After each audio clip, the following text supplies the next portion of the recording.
welcome to our studio and today we are now going to start with our next law of Faraday, that is Faraday's second law of electrolysis। Last class के अंदर हमने Faraday's first law को देखा था, जहाँ पर मैंने आपको बताया था कि Faraday फर्स्ट लॉ क्या कहता है। ये कहता है कि amount of substance is directly proportional to amount of substance deposit is directly proportional to the charge flown. जितना आप चार्ज प्रोवाइड करोगे उतना ही क्या होगा, यहाँ पर मेटल का डिपोजिशन होता है। ठीक है, जहाँ पर हमारा स्टेटमेंट क्या था, जहाँ पर हमारा क्या था, ये था हमारा W is equal to EIT upon के 96500। ओके, तो हमारा ये स्टेटमेंट था किसका, फेराडेज फर्स्ट लॉ का। W क्या था यहाँ पर, अमाउंट ऑफ सब्सटेंस। W क्या था यहाँ पे, amount of substance to get oxidized या फिर reduced। जबकि आपका E था इक्विवेलेंट मास।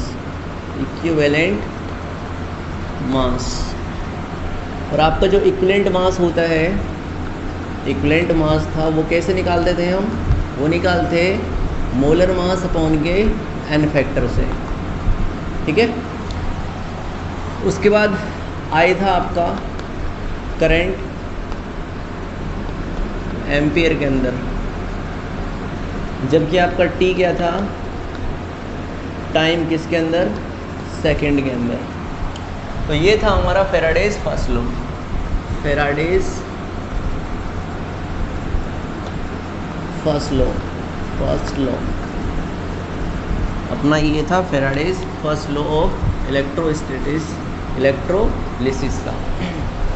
अब देखो, ये जो फॉर्मूला है ये एप्लीकेबल होता है कि हमारी जो करंट एफिशिएंसी है, जो अमाउंट हमारी जो यील्ड होती है, जो हमारी उपज होती है, वो 100% हमें मिले। मतलब कोई भी आपने रिएक्शन यहाँ पर कराई है, उस रिएक्शन में जो भी आपका यहाँ पर अमाउंट निकलेगा किसी भी मेटल का जो ऑक्सीडाइज हो रहा है या फिर डिपॉजिट हो रहा है, वो किस में होगा, आपका यहाँ पर ग्राम में होगा। भाई किस में होगा, ग्राम में होगा। लेकिन वो 100% हमें मिल रहा है। अगर एक्चुअली जो उसकी करंट एफिशिएंसी है वो इतनी नहीं है जितना हम एक्सपेक्ट करते हैं। मान के चलो, अगर मैंने कोई भी यहाँ पर ये फॉर्मूला लगाया है, तो मैं पेन विद कॉपी के संग यहाँ पर इसको सॉल्व कर रहा हूँ। मैं अपनी नोटबुक पे और पेन की हेल्प से इसे सॉल्व करने जा रहा हूँ, आपको भी पता है। तो इससे जो आपका मिलेगा वो हमें थ्योरेटिकल मास से तो मिलेगा, किसका, मेटल का जो ऑक्सीडाइज हो रहा है या फिर रिड्यूस हो रहा है। मेरी बात समझ में आ रही है आपको। अब गलती से ऐसा हो जाए कि फॉर एग्जांपल आपने लेबोरेटरी में कोई भी एक 2 एम्पियर का करंट पास किया आपका, और वहाँ पे एम्पियर 2 एम्पियर का 1 घंटे के लिए किया, और कुछ भी आपका थ्योरेटिकल मास निकल गया कुछ 20 ग्राम। 20 ग्राम यहाँ पर आपका इस फॉर्मूले की हेल्प से आया था, जो आपने फॉर्मूला लगाया था EIT अपॉन के 96500। मैं पहले ही बता चुका हूँ, इस फॉर्मूले से जो आपका मास निकल के आएगा वो कौन सा होगा, आपका थ्योरेटिकल मास। कौन सा होगा, थ्योरेटिकल मास। हम एक्सपेक्ट करते थे, कर रहे हैं, फॉर एग्जांपल के तौर पर मैं एक्सपेक्ट कर रहा हूँ कि मेरे पास जो यहाँ पर मास आना चाहिए किसी भी मेटल का, वो कितना आना चाहिए, 20 ग्राम आना चाहिए। लेकिन वो एक्चुअली लेबोरेटरी के अंदर जब आपने उसको रियलिटी में निकाला तो उसका कुछ अमाउंट कम आया, या फिर जितना हम सोचा था उतना नहीं आया। फॉर एग्जाम्पल के तौर पर मैंने बोला कि 20 ग्राम आना चाहिए था, लेकिन वो 50 ग्राम आया है। तो ये रियल है, आपका ऑब्जर्व्ड है। ये क्या है, ये ऑब्जर्व्ड मास है। ये क्या है, ऑब्जर्व्ड मास है। या फिर मैं इसको क्या बोलूँगा यहाँ पर, ये आपका क्या है, आपका एक्सपेरिमेंटल। कैसा है, एक्सपेरिमेंटल। कैसा है, एक्सपेरिमेंटल मास है। एक्सपेरिमेंटल मास है। ये क्या है, एक्सपेरिमेंटल मास है। ठीक है, तो यहाँ पर आपका 20 ग्राम है, ये कितना आपका 15 ग्राम है। तो एक्चुअल जो यील्ड है आपकी जो वो कम मिली है हमें यहाँ पर। तो इस वाली कंडीशन में हमारे पास फेराडे फर्स्ट लॉ का यील्ड के बेस पर ही एक क्वेश्चन आता है, एक डेरिवेशन आता है, मतलब स्टेटमेंट आता है। इस स्टेटमेंट को हम इस टाइप से लिख सकते हैं, करंट एफिशिएंसी का जो फॉर्मूला आएगा, current efficiency is equal to, current efficiency is equal to observed या फिर एक्सपेरिमेंटल मास अपॉन के थ्योरेटिकल मास इनटू के आपका 100। इस फॉर्मूले के हेल्प से भी आप क्या फाइंड आउट कर सकते हैं, करंट एफिशिएंसी। अभी मैं एक क्वेश्चन कराऊंगा आपको, इस क्वेश्चन की हेल्प से आप देखिएगा यहाँ पर कि आप पे किस टाइप से क्वेश्चन पूछे जाते हैं। लाइक मैंने बोला आपसे एक क्वेश्चन है मेरे पास, अपने पास एक क्वेश्चन है, मैंने बोला क्वेश्चन आपके पास है कुछ ऑन पासिंग 3 एम्पियर करंट, मैं बोल रहा हूँ यहाँ पे on passing 3 ampere of current for 10,000 seconds. 3 ampere का करंट है जो 10,000 सेकेंड तक मैं पास आउट करता हूँ किसी भी इलेक्ट्रोलाइटिक सॉल्यूशन के अंदर, in electrolytic solution of copper sulphate. 9.8 gram copper is deposited. कितना अमाउंट यहाँ पर कॉपर का डिपॉजिट हो रहा है, 9.8 ग्राम। ध्यान रखिए इस चीज़ को, जो यहाँ पे ये लिखा है ये क्या है आपका 9.8 ग्राम, कि ये जो आपका ये ऑब्जर्व किया है ये आपका एक्सपेरिमेंटल वैल्यू है। ये कैसी वैल्यू है, एक्सपेरिमेंटल डाटा है आपके पास। ये कौन, 9.8 ग्राम जो आपका कॉपर यहाँ पे डिपॉजिट हुआ है CuSO4 सॉल्यूशन से। उसके बाद हमसे पूछा गया है यहाँ पर calculate the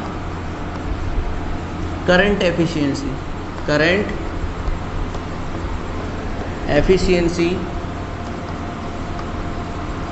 of the cell. हमें करंट एफिशिएंसी निकालनी है किसकी, सेल की। तो देखिए मेरे को पता है कि 9.8 ग्राम तो क्या है यहाँ पर एक्चुअल मास है, क्या है आपका ये एक्चुअल मास है, एक्चुअल मास है या फिर क्या बोलेंगे इसको आपका एक्सपेरिमेंटल मास है। ये जो हमने लेबोरेटरी से फाइंड आउट किया है वो कितना मिला मुझे यहाँ पर 9.8 ग्राम मिला है। कितना मिला है, 9.8 ग्राम मुझे यहाँ पर मिला है। अब जो मैं यहाँ पे डाटा से जो प्रिडिक्ट मास करूँगा यहाँ पर वो कौन सा होगा आपका यहाँ पर थ्योरेटिकल मास। कौन सा होगा, थ्योरेटिकल मास। तो मैं निकाल रहा हूँ यहाँ पे पहले थ्योरेटिकल मास बोले तो W थ्योरेटिकल वो कितना होगा आपका यहाँ पर, फॉर्मूला लगाएंगे आप कौन सा बताओ, EIT अपॉन के 96500।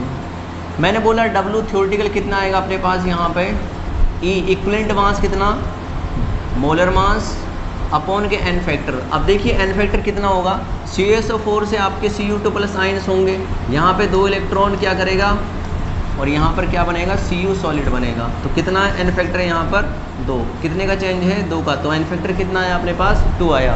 तो यहाँ पर मैंने डाल दिया 2 इंटू के अपना I कितना दे रखा है यहाँ पे, I दे रखा है 3 एम्पियर और 10,000 सेकेंड तक वो मेरे को पास आउट करना है और डिवाइड कितने का करना है अपने को 96500 का। तो जैसे ही इस वैल्यू को आप मतलब यहाँ पे कैलकुलेट करोगे तो ये आपके पास आएगा 9.87 ग्राम। मैंने पहले से ही इसको कैलकुलेट करके रखा है, तो ये 9.87 ग्राम ये एक वैल्यू आएगी आपके पास W थ्योरेटिकल की। तो हमारे पास जो करंट एफिशिएंसी निकल के आएगी वो कितनी आएगी, करंट एफिशिएंसी का जो फॉर्मूला वो क्या कहता है, ऑब्जर्व्ड या फिर एक्चुअल जो आपका एक्सपेरिमेंटल मास है वो कितना है आपका यहाँ पर 9.8 ग्राम है, अपॉन के जो थ्योरेटिकल मास निकल के आया है वो 9.87 आया है, इनटू के यहाँ पर 100। देखिए वो निकलना तो चाहिए था 9.87 ग्राम, लेकिन वो निकला कितना 9.80 ग्राम यहाँ पर मास निकल के आया है। तो करंट एफिशिएंसी आपकी जो निकलेगी यहाँ पर वो निकलेगी आपकी 99 कुछ निकलेगी वो 3%, ये आपकी क्या होगी यहाँ पर करंट एफिशिएंसी होगी। वो हमें 100% नहीं मिला है, वो कितना मिला हमें 99.3% मिला है। तो इस टाइप के क्वेश्चन हमें देखने को मिलते हैं किसके आधार पर, करंट एफिशिएंसी के आधार पर। सिंपल, मैं आपको फाइनली फिर लिखा रहा हूँ, करंट एफिशिएंसी क्या होती है आपकी, करंट एफिशिएंसी होती है, मान के चलो आप अपनी जो आपके घर में भैंस है, गाय है, उसको आप खाना खिला रहे हैं, खाना उसके लिए भूसा डाल रहे हैं, उसके लिए खल चूरी जो भी उसके लिए ज़रूरी न्यूट्रिएंट्स होते हैं, वो आपके लिए बेटर क्या दें, अमाउंट में मिल्क दे। आपने उसको खूब अच्छा चारा खिलाया, बहुत सारी चीज़ें खिला रहे हैं आप उसे, और शाम को एक्सपेक्ट कर रहे हैं कि इतने मुझे लीटर दूध मिलना चाहिए। आपने एक्सपेक्ट किया कि 5 लीटर दूध मिलना चाहिए, आपने जितना उसे खिलाया पिलाया और जो कुछ भी उसकी सेवा की, लेकिन आपकी जो काव है उससे आप एक्सपेक्ट कर रहे हैं यहाँ पर कि जो मिल्क होगा आपका वो होना चाहिए आपका कुछ 5 लीटर, लेकिन वो वास्तव में एक्सपेक्टेड कर रहे हैं आपका कि 5 लीटर होना चाहिए। एक्सपेक्टेड मतलब क्या होता है कि इतना आप थ्योरेटिकल इतनी कैलकुलेट कर रहे हैं आपकी, इतना मैंने खिलाया पिलाया तो 5 लीटर दूध मिलना चाहिए, लेकिन वास्तव में जब आपने दूध निकाला तो वो आपको कुछ मिला 4.7 लीटर, मतलब 300 मिलीलीटर यहाँ पर दूध मिस हो गया। उसकी जो करंट एफिशिएंसी है वो आपकी कमी तो होगी, हुई नहीं हुई, बिल्कुल आपको मिलना तो चाहिए था 5 लीटर, लेकिन मिला कितना आपको 4.7 लीटर। तो इसकी जो करंट एफिशिएंसी वो कैसे निकालेंगे आप, जितना हमें मिला है, जितना हमें मिलना चाहिए था इनटू के कितना 100, तो आपके पास क्या निकल के आ जाएगी, करंट एफिशिएंसी निकल के आ जाएगी। क्या निकल के आ जाएगी, करंट एफिशिएंसी निकल के आ जाएगी। तो आपको ये बिल्कुल क्लियर हो चुका होगा कि करंट एफिशिएंसी हम किस तरीके से फाइंड आउट करते हैं। एक बार थोड़ा सा इसे पूरा कॉपी कराइए, फिर हम आगे कंटिन्यू कर रहे हैं अपने नेक्स्ट टॉपिक से, और जिसका नाम है आपका कि करंट एफिशिएंसी के बेस पर कुछ क्वेश्चन हैं आपके, 1-2 क्वेश्चन कराऊंगा मैं आपको, पहले इसे कॉपी कीजिए आप।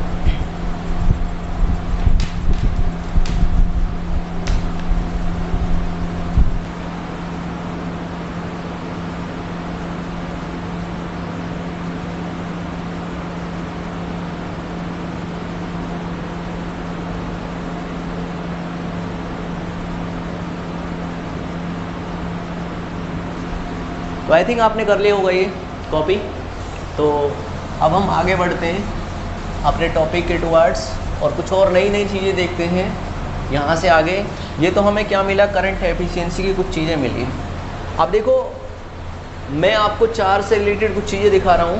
चार्ज का अपने बोर्ड वाले एग्जामिनेशन में बहुत ज़्यादा यूज़ होता है और उसके ऊपर छोटे छोटे क्वेश्चन आते हैं, एक एक नंबर के क्वेश्चन मिल जाते हैं, ऑप्शन टाइप मिल जाते हैं आपको, और कई तरीके से हमें क्वेश्चन देखने को मिलते हैं। तो ज़्यादा कॉम्प्लिकेटेड होते नहीं है क्वेश्चन, बिल्कुल आसान होते हैं। तो कैसे क्वेश्चन होते हैं वो हम देखने वाले हैं यहाँ पर बिल्कुल अच्छी तरीके से। तो आप बिल्कुल अपनी जो नज़रें हैं वो इस बोर्ड पर गड़ाए रखिए।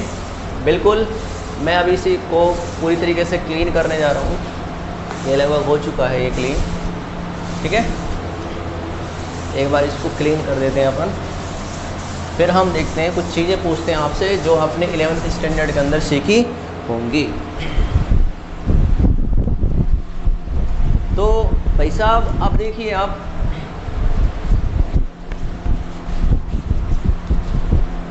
अब देखिए आप यहाँ पर मैं आपसे कुछ चीज़ें पूछ रहा हूँ। ये आप सभी जानते हैं चार्ज, जो चार्ज जो होता है आपका ये 2 यूनिट में बटा हुआ है। पहली जो इसकी यूनिट है, एक तो है इसकी यूनिट फेराडे। क्या है? फेराडे। और आप ये भी जानते होंगे कि 1 फेराडे कितना होता है, खूब अच्छी तरीके से आपने रट रखा होगा कितना होता है, 96500 कूलम्स। ठीक है, मैं इसको 96500 कूलम्स बोलता हूँ। वैसे कई बुक्स के अंदर आपको ये देखने को मिलेगा 96487 के समथिंग आपको ये कूलम देखने को मिलता है। तो इससे ज़्यादा कोई डिफरेंस नहीं है, ये आपके लिए छोटी मोटी चीज़ें। 96500 इसलिए ले लेते हैं क्योंकि वो राउंड फिगर होता है, कैलकुलेशन के लिए थोड़ा आसान पड़ जाता है, इसीलिए हम इसको 96500 कूलम लेके चलते हैं। ठीक है, तो एक तो हो गया आपका फेराडे और दूसरा हो गया आपका क्या चीज़, कूलाम। क्या हो गया, कूलाम हो गया। अब जो आपका ये 1 फेराडे होता है, 1 जो फेराडे होता है, ये आपका एक्चुअली 1 मोल इलेक्ट्रॉन का चार्ज होता है। 1 मोल इलेक्ट्रॉन का क्या होता है, चार्ज होता है। आप भली भांति जानते हैं, मेरे को पता है कि 1 मोल में कितने पार्टिकल होते हैं। कितने पार्टिकल होते हैं भैया, हाँ Na पार्टिकल, और Na की वैल्यू कितनी होती है 6.022 इंटू 10⁻23, यही होती है ना, हाँ। और इलेक्ट्रॉन की कितनी होती है 1.6 इंटू 10⁻⁻19 कूलाम्स, बिल्कुल होती है ना। जैसे ही आप इसे कैलकुलेट करते हो तो हमारे पास 96500 या फिर इतनी वैल्यू निकल के आती है, 96487 के समथिंग वैल्यू निकल के आती है। तो 1 फेराडे कितना होता है, यहाँ पर 1 मोल इलेक्ट्रॉन का चार्ज होता है। मतलब मैं बोल रहा हूँ आपसे सिंपल कि जो मेरे पास 1 फेराडे है, क्या है भैया, 1 जो फेराडे आपका वो 1 मोल इलेक्ट्रॉन का चार्ज है।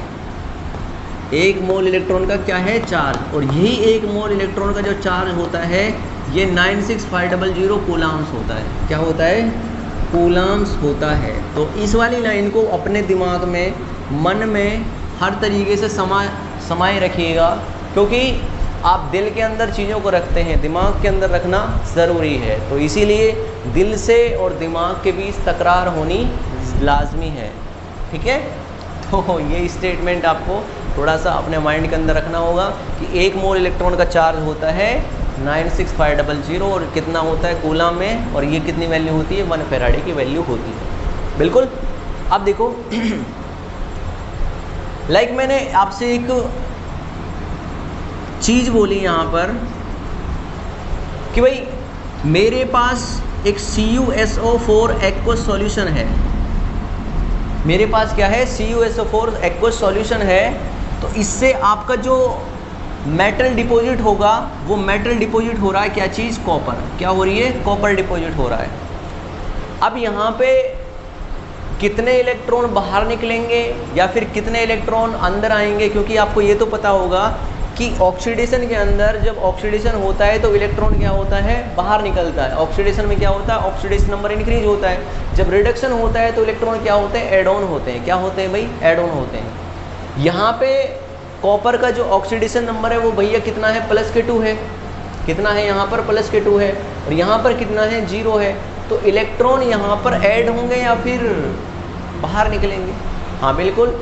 पहले आपके इस CuSO4 से ऐसे भी बोल सकता हूँ मैं इस चीज़ को कि CuSO4 से आपके पास आयन जो प्रेजेंट है वो Cu2+ है और दूसरा कौन सा, SO4 2- है। अब SO4 2- आयन से तो मुझे कोई लेना देना है नहीं है, मुझे तो किससे, कॉपर से, क्योंकि हम ऑक्सीडेशन नंबर रिएक्टेंट साइड और प्रोडक्ट साइड सेम होता है, उसी का ऑक्सीडेशन नंबर फाइंड आउट करते हैं। ऐसा तो नहीं कि मैं सल्फर और कॉपर को यहाँ पे कंपेयर करके बोलूँ कि सल्फर का यहाँ पर ऑक्सीडेशन नंबर +6 और यहाँ पर 0, तो नैन फैक्टर कितना आ जाएगा, 6। नहीं, क्योंकि रिएक्टेंट साइड और जहाँ पे दोनों साइड क्या होने चाहिए, सेम होने चाहिए। ये तो आप छोटी चीज़ें छोटी क्लासेज के अंदर पढ़ के आ रहे होंगे।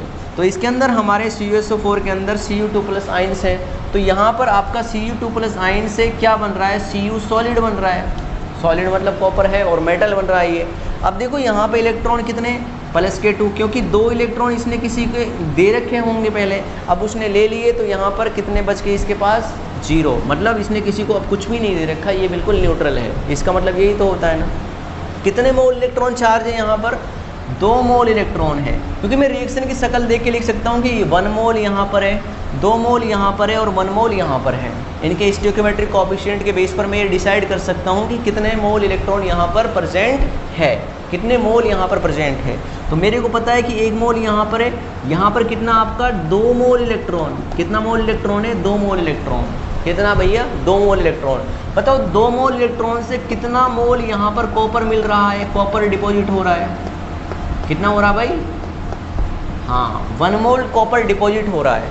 बताओ अगर मेरे पास 1 मोल यहाँ पर इलेक्ट्रॉन होता, 1 मोल इलेक्ट्रॉन का मतलब क्या है यहाँ पर कि 1 फेराडे, क्योंकि मैंने ऊपर लिखा था आपको कि 1 फेराडे कितना होता है, 1 मोल इलेक्ट्रॉन का चार्ज होता है। तो 1 फेराडे से कितना होगा बताओ, 1/2 मोल। कितना होगा, 1/2 मोल कॉपर डिपॉजिट होगा नहीं होगा, हाँ 1/2 कॉपर डिपॉजिट होगा। समझ में आ रही है बात आपको? बिल्कुल। तो रिएक्शन की शक्ल देख के मेरे को ये निकला आना चाहिए कि एक्चुअली जो यहाँ पर इलेक्ट्रॉन प्रेजेंट होते हैं उनसे मैं क्या डिसाइड कर सकता हूँ, यहाँ पर कितना चार्ज यहाँ पर रिक्वायर्ड है। ठीक है, मैं आपसे कुछ और चीज़ें क्लियर करना चाह रहा हूँ। मेरे पास देखो Al3+ एक्वस है और ये जा रहा है एल्यूमिनियम सॉलिड के अंदर। किसके अंदर जा रहा है, एल्यूमिनियम सॉलिड के अंदर जा रहा है। तो देखो यहाँ पर इलेक्ट्रॉन ऐड होंगे या फिर रिमूव होंगे बताओ, ऐड होंगे। तो कितने इलेक्ट्रॉन का डिफरेंस है यहाँ पर, 3 इलेक्ट्रॉन का। बताओ कितना चार्ज है यहाँ पर, मैंने बोला कि यहाँ पर जो चार्ज है वो 3 मोल इलेक्ट्रॉन है। 3 मोल इलेक्ट्रॉन का मतलब क्या है, यहाँ पर 3 फेराडे, और 3 फेराडे का मतलब क्या है, यहाँ पर 3 × 96500 कूलम है या फिर नहीं है। बात समझ में आ रही है? मतलब तीनों चीज़ें क्या हैं आपकी, ये सभी सेम है। अब देखो 3 मोल इलेक्ट्रॉन से यहाँ पर कितना मोल एल्यूमिनियम मिल रहा है, 1 मोल एल्यूमिनियम मिल रहा है नहीं मिल रहा है, मिल रहा है ना, बिल्कुल। अगर मेरे को 3 × 96500 कूलम से 1 मोल एल्यूमिनियम मिल रहा है, तो बताओ 1 कूलम से कितना मिलेगा, बताओ 3 × 96500 कूलम से कितना मिल रहा है भैया, 1 मोल मिल रहा है। कितना मिल रहा है, 1 मोल एल्यूमिनियम मिल रहा है। बताओ 1 कूलम से कितना मिलेगा, तो 1/3 × 96500 मिलेगा नहीं मिलेगा, इतना मोल मिलेगा नहीं मिलेगा एल्यूमिनियम का, मिलेगा ना। अगर मेरे पास कुछ यहाँ पे चार्ज है, कितना, कि मेरे पास चार्ज है यहाँ पर 96500, कितना है, 9 × 96500 कूलम चार्ज है। तो मेरे को पता चल जाएगा कि कितना मोल एल्यूमिनियम मुझे यहाँ पर मिलेगा। तो मेरे पास कितना मिलेगा बताओ, हाँ वेरी गुड, 9 × 96500 अपॉन के कितना, 3 × 96500 मिलेगा नहीं मिलेगा। इससे ये कैंसिल आउट हो गया। तो कितना मोल यहाँ पर एल्यूमिनियम डिपॉजिट होगा, 3 मोल एल्यूमिनियम डिपॉजिट होगा। बात समझ में आ रही है आपको? क्लियर हुई चीज़ें नहीं हुई? बिल्कुल ना। हाँ, अब देखो ये आपका ये जो चीज़ है ये कितना फेराडे है, ये बिल्कुल ये तो 1 फेराडे है, और ये कितना है 9, तो 9 फेराडे हुआ या नहीं हुआ ये, बिल्कुल ना। तो 4 से ये मेरे को पता होना चाहिए कि एक्चुअली चार्ज कितना रिक्वायर्ड है यहाँ पर, तीनों के अंदर, फेराडे के अंदर भी, कूलम्स के अंदर भी, और 1 मोल इलेक्ट्रॉन 2 मोल इलेक्ट्रॉन कितना है, जितना मोल इलेक्ट्रॉन उतना ही क्या फेराडे होता है। अच्छा, और ज़्यादा चीज़ों को क्लियर करते हैं। यहाँ पे मैं और ज़्यादा चीज़ों को क्लियर करने जा रहा हूँ।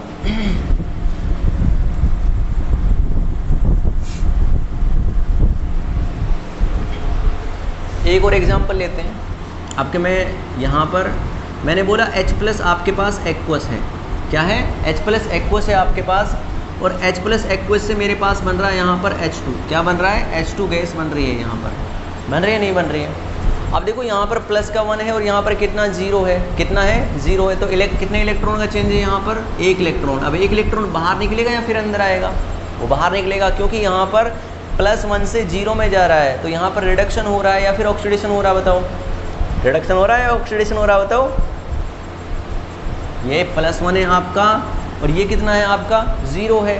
तो +1 ज़्यादा होता है और ये कितना होता है, ये होता है 0, ठीक है। तो यहाँ पर आपका ये ज़्यादा हुआ या फिर कम हुआ, ये आपका क्या होगा, कम होगा, क्या होगा, कम होगा। या फिर उल्टा लिख दिया हमने, ये रुको 1 सेकेंड,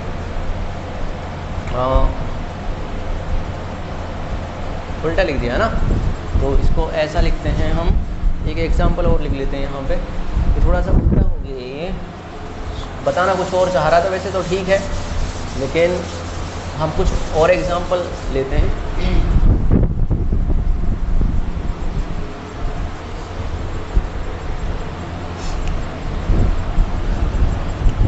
हाँ, मैंने बोला आपसे कि मेरे पास Cl- है, क्या है, Cl- एक्वस मेरे पास आयन है, और जाहिर सी बात है अगर ये क्लोरीन है तो क्लोरीन आपकी गैस होती है, और क्लोरीन Cl2 गैस बनेगी नहीं बनेगी, -1 से कहाँ पे जा रहा है, 0 में जा रहा है। तो ऑक्सीडेशन हो रहा है या फिर रिडक्शन हो रहा है, रिडक्शन हो रहा है, क्योंकि यहाँ पर माइनस से 0 में जा रहा है तो रिडक्शन ही हो रहा है ना, बिल्कुल ऑक्सीडेशन नंबर डिक्रीज हो रहा है। यहाँ पर आपका इलेक्ट्रॉन बाहर निकलेगा, क्या निकलेगा, इलेक्ट्रॉन बाहर निकलेगा। और मैंने यहाँ पर अगर बैलेंस किया है तो या तो मैं इसको यहाँ पर 2 कर दूँ, या फिर मैं यहाँ पर 2 करेंगे तो 2 इलेक्ट्रॉन लगा दिए मैंने, या फिर अगर आप इलेक्ट्रॉन का अमाउंट बढ़ाना नहीं चाहते तो आप इसको 1/2 लगा सकते हैं आप। बात वही है, बिल्कुल सेम, इसमें कोई भी वो दोहराई नहीं है। अब देखो बड़े ध्यान से, मैं बोल रहा हूँ आपसे कि यहाँ पर जो चार्ज है वो कितना है, 2 मोल इलेक्ट्रॉन है। कितना है भैया, 2 मोल इलेक्ट्रॉन। 2 मोल इलेक्ट्रॉन का मतलब कितना है यहाँ पर कि 2 फेराडे, और 2 फेराडे का मतलब कितना है, 2 × 96500 कूलाम्स है या फिर नहीं है, 96500 कूलाम, 2 × 96500 कूलाम, इतना क्या है आपके पास चार्ज है। और ये कितना भैया आपका 1 मोल है। तो 1 मोल के लिए मैं बोल रहा हूँ आपसे कि 1 मोल Cl2 के लिए, 1 मोल Cl2 के लिए यहाँ पर 2 मोल इलेक्ट्रॉन का साथ चाहिए रहा है, चाहिए रहा नहीं चाहिए रहा, बिल्कुल। या फिर मैं इसको ऐसा भी लिख सकता हूँ, कैसा लिख सकता हूँ कि मैंने बोला कि 2 मोल इलेक्ट्रॉन से, वो 2 मोल इलेक्ट्रॉन का मतलब क्या है कि 2 × 96500 है, 96500 कूलाम से यहाँ पर 1 मोल Cl2 क्या हो रही है, बाहर निकल रही है, बाहर निकल रही है, बिल्कुल चौक देना दोस्तों।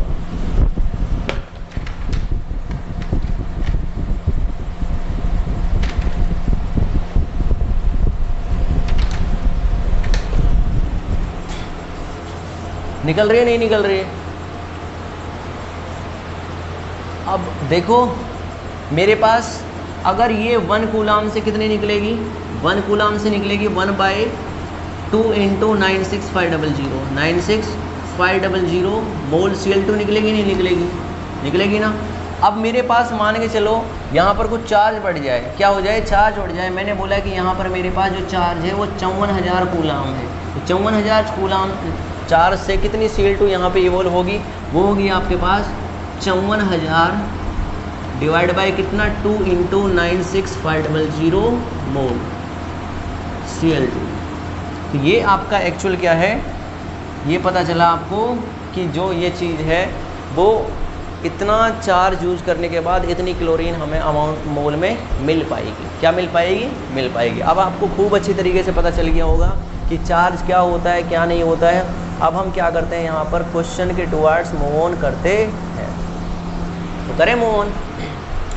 तो हम एक क्वेश्चन करते हैं यहाँ पर, और क्वेश्चन बड़ा सिंपल है, क्वेश्चन बड़ा सिंपल। एक बार इसे कॉपी कर लीजिएगा, इस वाले को कॉपी करा दीजिएगा एक बार।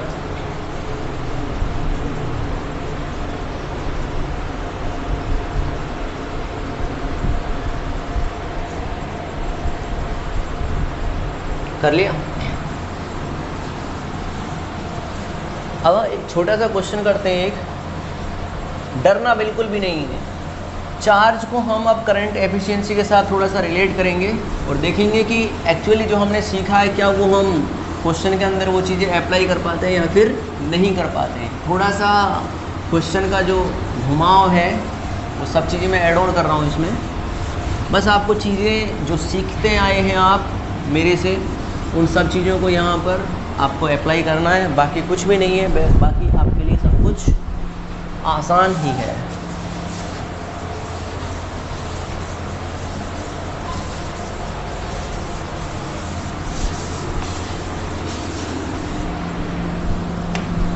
अब देखिए हमारे पास एक क्वेश्चन है और क्वेश्चन है हमारे पास कुछ इस टाइप का।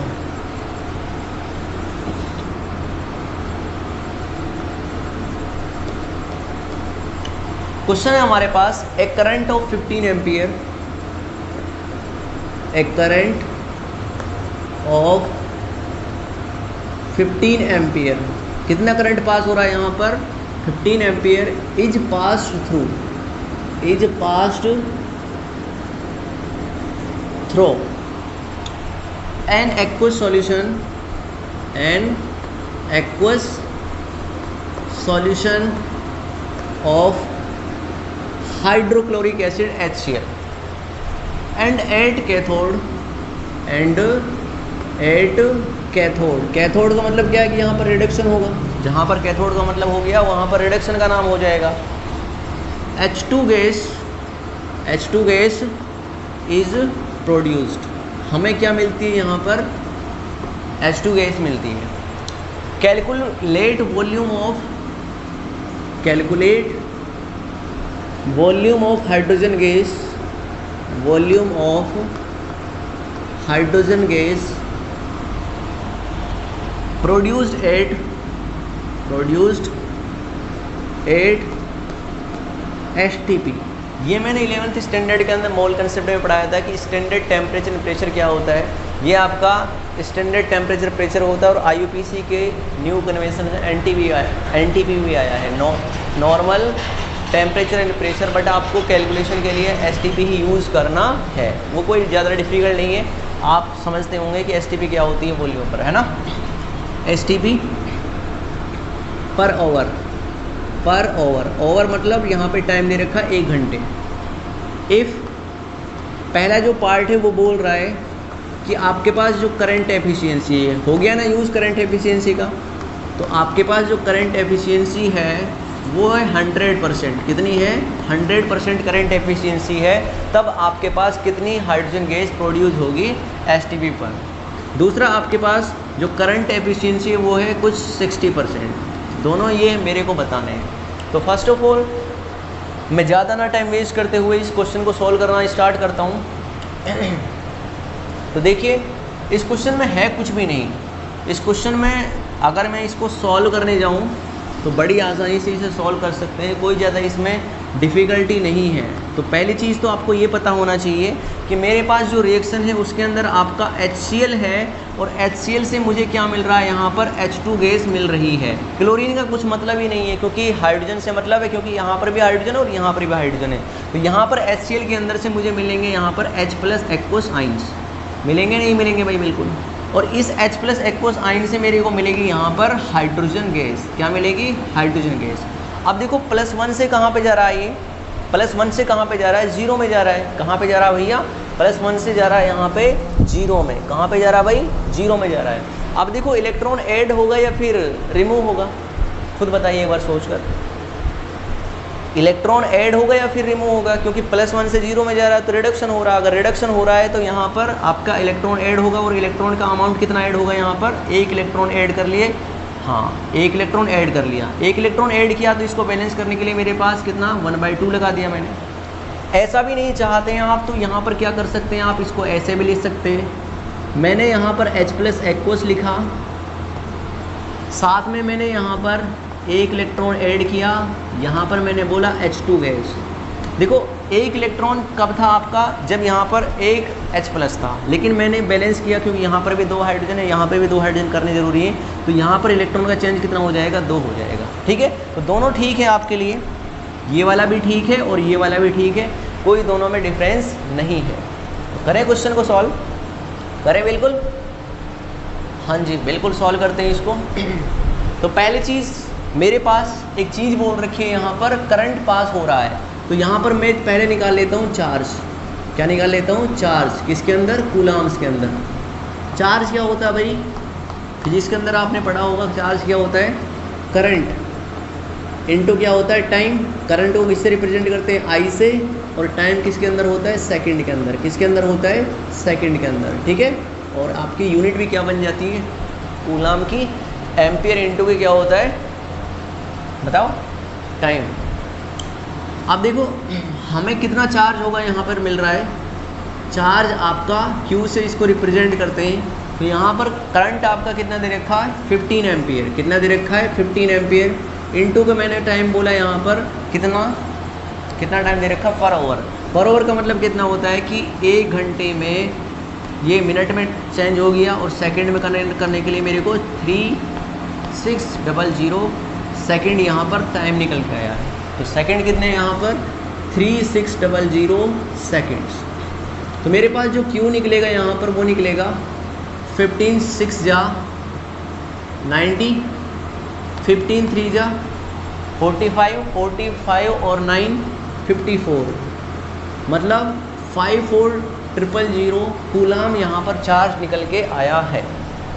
ठीक है, तो मैंने जब इतना चार्ज फ्लो किया है, इतना चार्ज मैंने जो फ्लो किया है तो मेरे को ये बताना है कि कितनी मुझे यहाँ पर H2 गैस मिलेगी, ये हमसे बोला गया है। अब देखो, चाहे आप इस वाले को मान एज्यूम करो या फिर इस वाले को एज्यूम करो, दोनों तरीके से आपके पास चीज़ें सेम ही आएंगी। मैं सेकंड वाले को कर लेता हूँ एज्यूम। मैंने बोला कि मेरे पास यहाँ पर 2H प्लस एक्वस था। क्या था? 2H प्लस एक्वस था। यहाँ से मेरे पास 2 इलेक्ट्रॉन ऐड ऑन हुए तो मेरे पास क्या मिला? यहाँ पर H2 गैस मिलेगी। मिलेगी नहीं मिलेगी भाई? बिल्कुल मिलेगी ना। क्लियर? आप देखिए बड़े ध्यान से। मेरे को यहाँ पे पता है कि कितने मोल इलेक्ट्रॉन चार्ज है। यहाँ पर 2 मोल इलेक्ट्रॉन चार्ज है। 2 मोल इलेक्ट्रॉन चार्ज है। इस 2 मोल इलेक्ट्रॉन चार्ज को मैं क्या बोल सकता हूँ? यहाँ पे 2 फेराडे बोल सकता हूँ ना। बिल्कुल 2 फेराडे को मैं क्या बोल सकता हूँ? यहाँ पर बोल सकता हूँ 2 × 96500 कूलम्स बोल सकता हूँ ना। मतलब तीनों चीज़ें आपकी ये सेम है। यहाँ से और यहाँ तक जो चीज़ें लिखी है वो इसका मतलब ये है। अब इससे हमें क्या मिल रहा है? यहाँ पर मुझे मिल रहा है कितना मोल H2 मिल रहा है? यहाँ पर 1 मोल H2 गैस यहाँ पर मुझे मिल रही है। बात समझ में आई? जब इतना चार्ज यहाँ पे फ्लो हो रहा है, इतना चार्ज यहाँ पर बह रहा है तो 1 मोल हाइड्रोजन गैस मुझे मिल रही है। मिल रही है ना? बिल्कुल, हाँ बिल्कुल मिल रही है मुझे। अब बड़े ध्यान से देखिएगा, अगर मैंने 1 कूलाम चार्ज यहाँ पे दिया, मैं इनकी बात नहीं कर रहा क्योंकि ये चीज़ का मतलब ये है, और मेरे को जो ये चीज़ें इतना चार्ज यहाँ पर कूलाम में दे रखा है तो कूलाम्स में के रेस्पेक्ट में मैं इस चीज़ को सॉल्व करने जा रहा हूँ। बताओ 1 कूलाम से कितना यहाँ पर होगा? तो मैं बोलूँगा कि 1 अपॉन के कितना भैया? 2 × 96500 होगा। इतना मोल क्या होगा? यहाँ पर H2 गैस क्या मिलेगी? हमें मिलेगी नहीं मिलेगी? बिल्कुल। अब बताओ, मेरे पास जो चार्ज है यहाँ पर सर्किट के अंदर वो 54,000 कूलाम है। 54,000 कूलाम से कितने मोल H2S मिलेगी? यहाँ पर वो मिलेगी हमें, बताओ तो कितना बन जाएगा? 54,000 divide by 2 × 96500 mole H2 gas हमें मिलेगी नहीं मिलेगी? बिल्कुल मिलेगी ना। हाँ, लेकिन हमसे वो ये नहीं पूछ रहा। हमसे वो क्या पूछ रहा है? हमसे पूछ रहा है वो कि कितना वॉल्यूम यहाँ पर होगा। अब आपको ये पता होगा कि मैंने आपको बताया था एक डायग्राम कि यहाँ पर मैंने लिया था मास से मेरे को मिला था यहाँ पर मोल्स, और मोल से मेरे को मिला था यहाँ पर वॉल्यूम। सभी को ध्यान है ना? अगर मेरे को यहाँ पे मास से मोल्स निकालने हैं तो मैं डिवाइड किसका करता हूँ? मोलर मास का करता हूँ। और मोल से अगर मेरे को वॉल्यूम निकालते हैं तो मल्टीप्लाई किसका करता हूँ? 22.4 लीटर का करता हूँ। करता हूँ? बिल्कुल, है ना। तो यही कंडीशन मेरे को अप्लाई करनी है यहाँ पर। तो मेरे को पता चलेगा कि 54,000 कूलाम चार्ज देने पर यहाँ पर मुझे कितना मिलेगा? यहाँ पर मुझे मिलेगा 22.4 × के 54,000 डिवाइड बाई कितना हो जाएगा? 2 × 96500 क्या चीज़? हाँ, लीटर H2 गैस यहाँ पर मिलेगी। और इस चीज़ को आप सॉल्व करने जाओगे, वैसे मैंने पहले से ही सॉल्व कर रखी है, तो इस चीज़ को आप सॉल्व करने जाओगे तो हमारे पास जो ये निकल के आएगा वो निकलेगा कुछ 6.26 लीटर। कितना निकलेगा? 6.26 लीटर। ये अपना कब आएगा? जब आपकी जो करंट एफिशिएंसी होगी वो कितनी होगी? 100%। कितनी होगी? 100%। अगर मेरे पास करंट एफिशिएंसी कितनी है, बी वाला पार्ट सॉल्व करने जा रहा हूँ मैं। अगर मेरे पास जो करंट एफिशिएंसी है, मैंने बोला अगर आपके पास करंट एफिशिएंसी है वो है 60%, तो करंट एफिशिएंसी अगर आपके पास 60% है, 100% से वो मिल रहा था हमें 6.26 लीटर, तो 60% से कितना मिलेगा? बताओ कितना मिलेगा? या तो मैं इसको डायरेक्ट ऐसे कर दूँ 6.26 × के कितना? 60%, 60 अपॉन के 100। तो ये आपके पास जो कैलकुलेट निकल के वैल्यू आएगी वो किसकी होगी? 60% एफिशिएंसी की होगी। और ये निकलेगा आपके पास 3.76 लीटर। कितना निकलेगा? 3.76 लीटर यहाँ पर जब अमाउंट मिलेगा मुझे H2 गैस का, जब आपकी करंट एफिशिएंसी 100% होगी, है ना। हाँ, दोनों तरीके से कर सकते हैं। मतलब इसके अंदर क्योंकि ये वैल्यू है आपकी, इसको आप ऐसे भी कर सकते हैं, वही वैल्यू निकलेगी। मैंने बोला 22.4 × के 50054 54,000 कूलाम था ना चार्ज, है ना। अपॉन के कितना था 2 × 96500 इंटू के 60% क्या 60 अपॉन के 100। इसे आप सोल्व करोगे तो दोनों तरीके से वैल्यू वही निकलेगी, यही वैल्यू तब निकल के आएगी, ठीक है। क्योंकि ये इस इतनी वैल्यू की ये वैल्यू आपकी 6.26 आई है, तो इसको यहाँ से कर दिया, तो छोटी छोटी बातें हैं। तो ये क्वेश्चन था करंट एफिशिएंसी के ऊपर। तो 4 से आपको मैंने खूब अच्छी तरीके से रूबरू करा दिया, जहाँ पर आपको किसी टाइप से कोई दिक्कत नहीं होनी चाहिए किसी भी टाइप के क्वेश्चन में। हालांकि कुछ क्वेश्चन डीपीपी के अंदर आपको मिल जाएंगे जिन क्वेश्चन को आप सॉल्व करना चाहते हैं तो वो आपसे बन जाएंगे, जिसमें आपको किसी भी प्रकार की कोई दिक्कत नहीं होगी। एक बार इसे कॉपी कीजिए, फिर हम आगे मूव ऑन करेंगे प्रोडक्ट ऑफ इलेक्ट्रोलिसिस के ऊपर, और प्रोडक्ट ऑफ इलेक्ट्रोलिसिस के साथ हम इस लेक्चर को यहाँ पे वाइंड अप कर देंगे। तो कॉपी नाउ।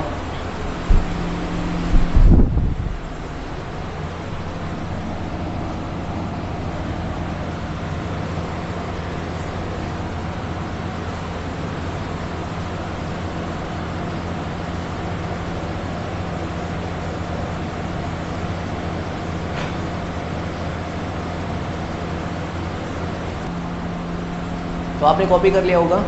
अब हम प्रोडक्ट ऑफ इलेक्ट्रोलिसिस को स्टार्ट करने से पहले हम बोल गए थे कि हमारा Faraday's second law of electrolysis भी बचा हुआ है, तो इसको हम एक बार देख लेते हैं। वैसे बिल्कुल आसान है।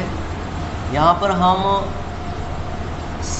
किन्हीं एक से ज़्यादा इलेक्ट्रोलाइटिक सॉल्यूशंस हैं, उनको सीरीज़ के अंदर कनेक्ट करते हुए सेम चार्ज यहाँ पे फ्लो करते हैं, तो जो अमाउंट ऑफ सबस्टेंस यहाँ पे मिलता है हमें, वो according to Faraday's second law होता है।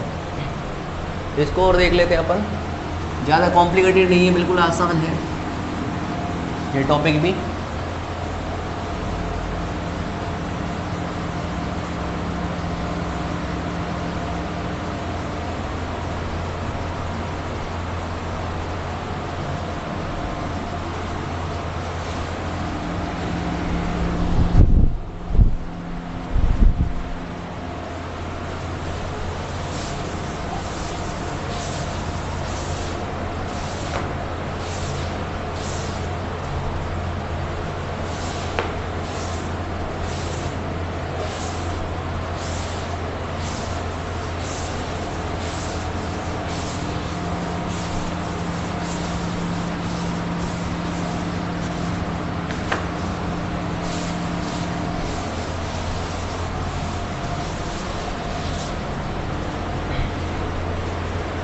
अब हम देखने जा रहे हैं अपने नेक्स्ट टॉपिक को, जिसका नाम है Faraday's second law of electrolysis.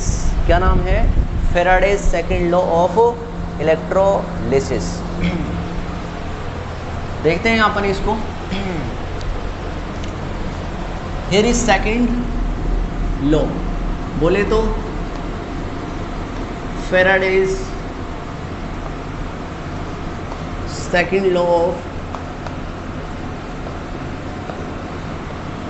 Electrolysis.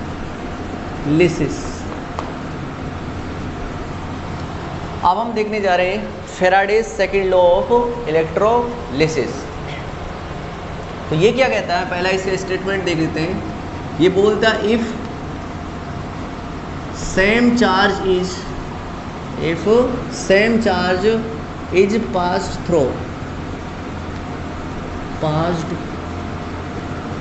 Through two और मोर मतलब दो या दो से अधिक इलेक्ट्रोलाइटिक सेल्स किसके अंदर कनेक्टेड होते हैं? In series. किसके अंदर कनेक्ट होते हैं भैया? सीरीज के अंदर कनेक्ट होते हैं। Then equivalent of substance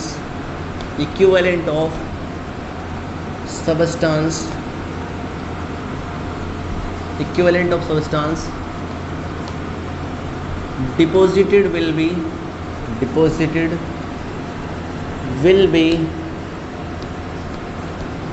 triple L भी लगा दिया मैंने, ठीक है। विल भी क्या होते हैं? सेम होते हैं। ये बोल रहा है कि अभी आपको जब मैं इसको लिखाऊंगा ये बोलता है कि अगर आपके पास 2 या 2 से अधिक कॉन्सेंट इलेक्ट्रोलाइटिक सेल हैं, उनके अंदर आप सेम चार्ज का यहाँ पर सेम चार्ज पास करते हो, तो वहाँ पर जो उनके इक्विवेलेंट होते हैं सबस्टांस के, वो भी क्या होंगे, सेम डिपॉजिट होंगे। या फिर आप कुछ लोग इसकी डेफिनेशन को ऐसे भी लिख देते हैं, the mass of substance, the mass of substance deposited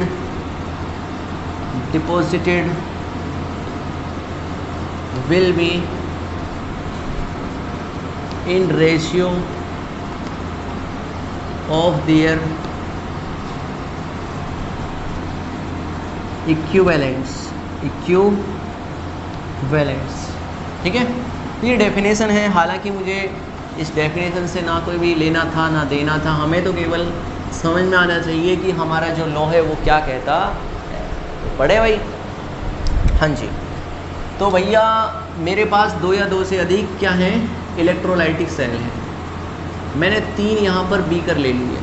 कुछ बच्चे बोलते हैं कि सर आप बीकर बहुत बनाते हो, है ना, तो मैंने यहाँ पर 3 बीकर ले लिए और इन 3 बीकर को मैंने, इसमें आपका वो भी होगा, डिफरेंट चौक लेते हैं हम।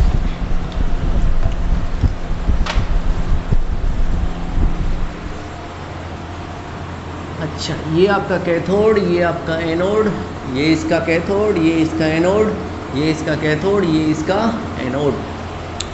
सभी को मैंने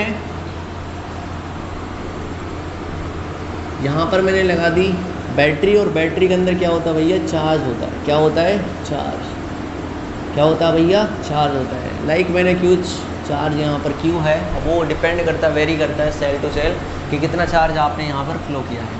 सभी को मैंने यहाँ पर कनेक्ट कर दिया, किसके अंदर, सीरीज के अंदर। किसके अंदर कनेक्ट कर दिया? सीरीज के अंदर। लाइक मैंने बोला कि यहाँ पर जो चार्ज है वो आपका ऐसे फ्लो हो रहा है, कुछ इस डायरेक्शन में फ्लो हो रहा है, ऐसे यूँ फ्लो हो रहा है, ठीक है।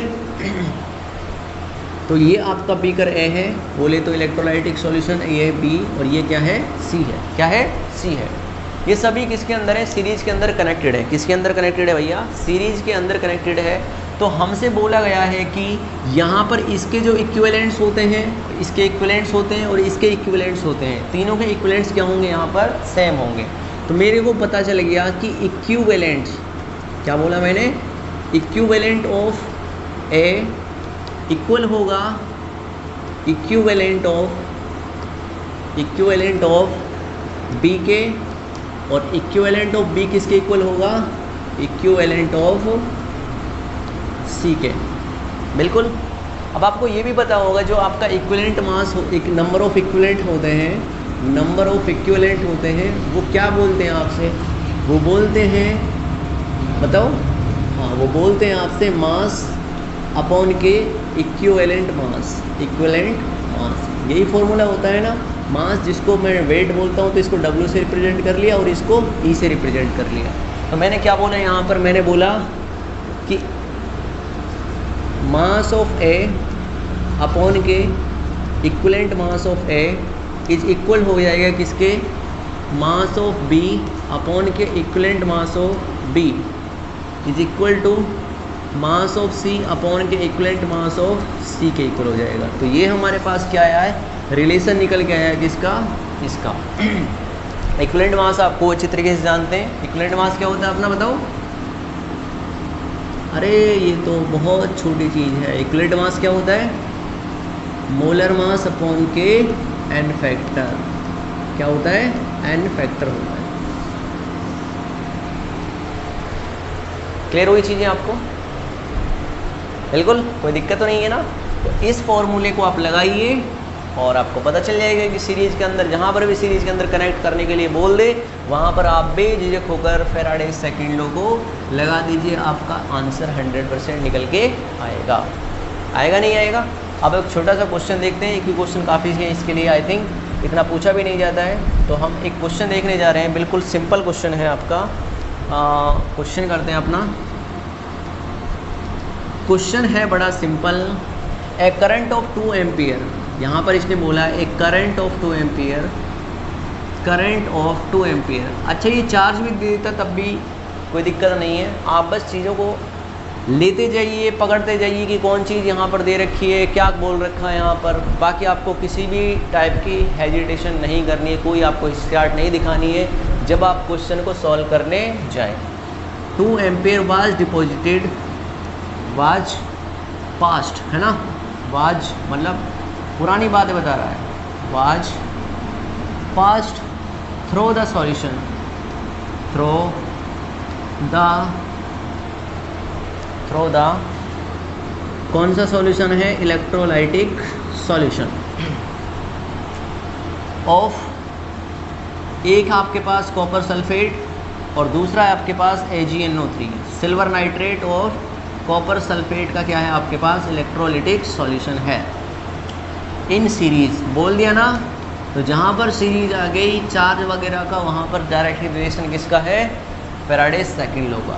ठीक है, इफ़ आगे बोला इसने, if 0.635 gram, very good, 0.653 gram copper is deposited, क्या बोल रहा है इसने, बोला है कि 0.635 ग्राम कॉपर डिपॉजिट हो जाता है, देन कैलकुलेट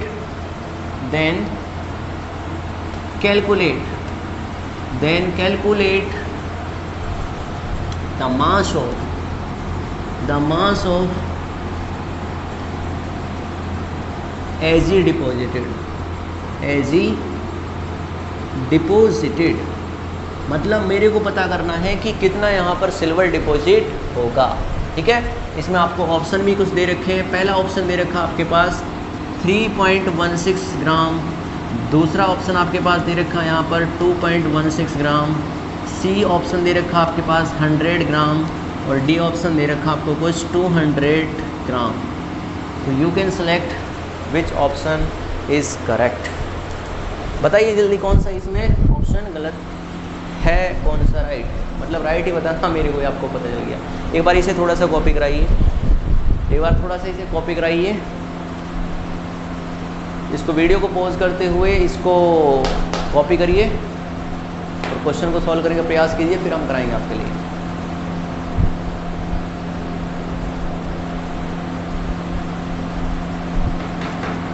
तो आई थिंक होगा। अब हम क्वेश्चन को सॉल्व करना स्टार्ट करते हैं। बिल्कुल आसान क्वेश्चन है, जिन्होंने इस क्वेश्चन को किया है तो जिनका सही आंसर आना चाहिए वो बी ऑप्शन आना चाहिए, क्योंकि इसका सिल्वर का जो मास होगा वहाँ पर वो कितना डिपॉजिट होगा, 2.16 ग्राम। कितना होगा, 2.16 ग्राम। बाकी देख लेते हैं किस टाइप से ये क्वेश्चन सॉल्व हो रहा है हमारा। ज़्यादा ना टाइम वेस्ट करते हुए हम देखते हैं कि क्वेश्चन कैसे सॉल्व हो रहा है।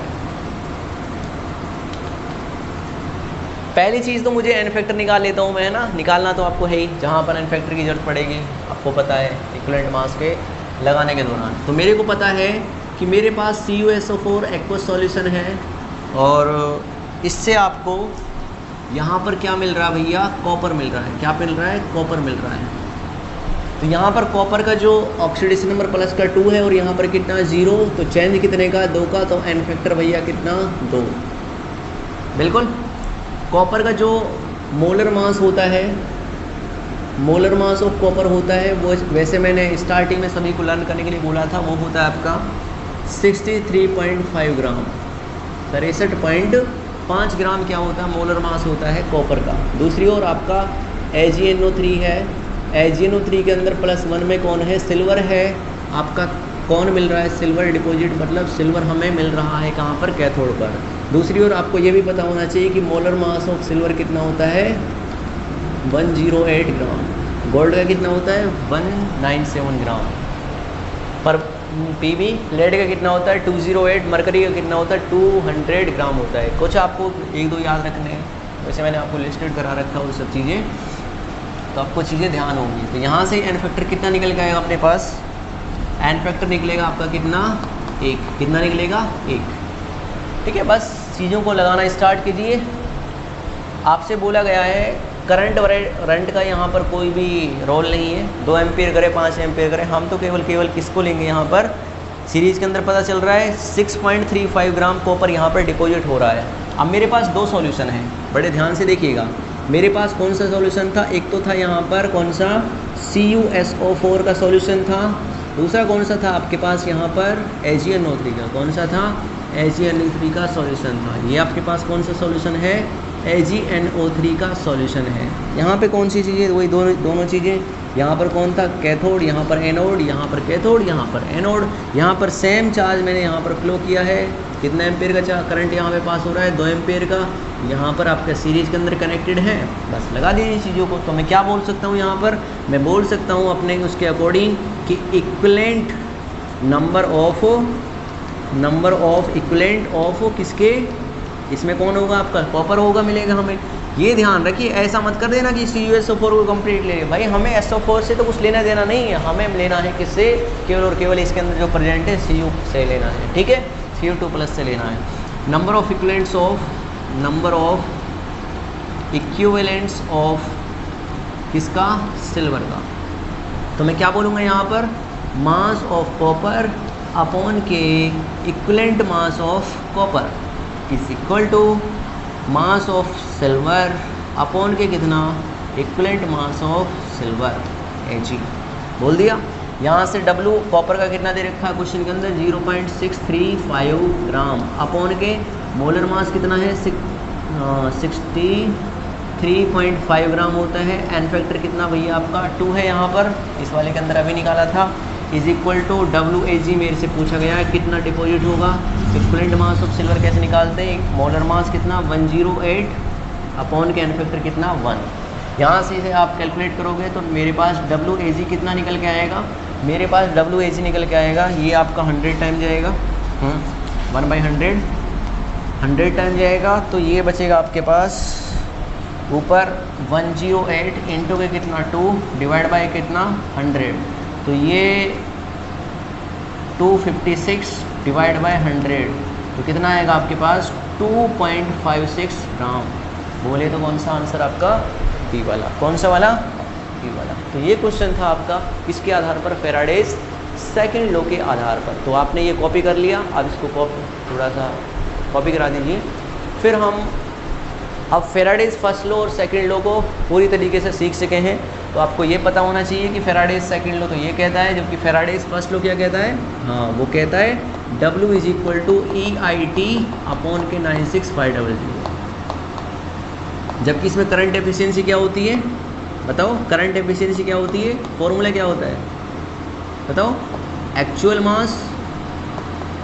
मास अपॉन के थ्योरेटिकल मास और इनटू के कितना होता है 100, जिससे आप करंट एफिशिएंसी लगा सकते हैं।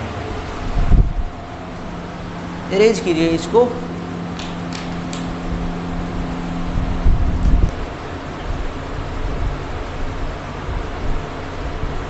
तो देखिए अब हम Faraday's first law and second law को कंप्लीट करने के बाद में अपने एक नया टॉपिक को स्टार्ट करने जा रहे हैं। फाइनल टॉपिक है आपका जिसका नाम है products of electrolysis.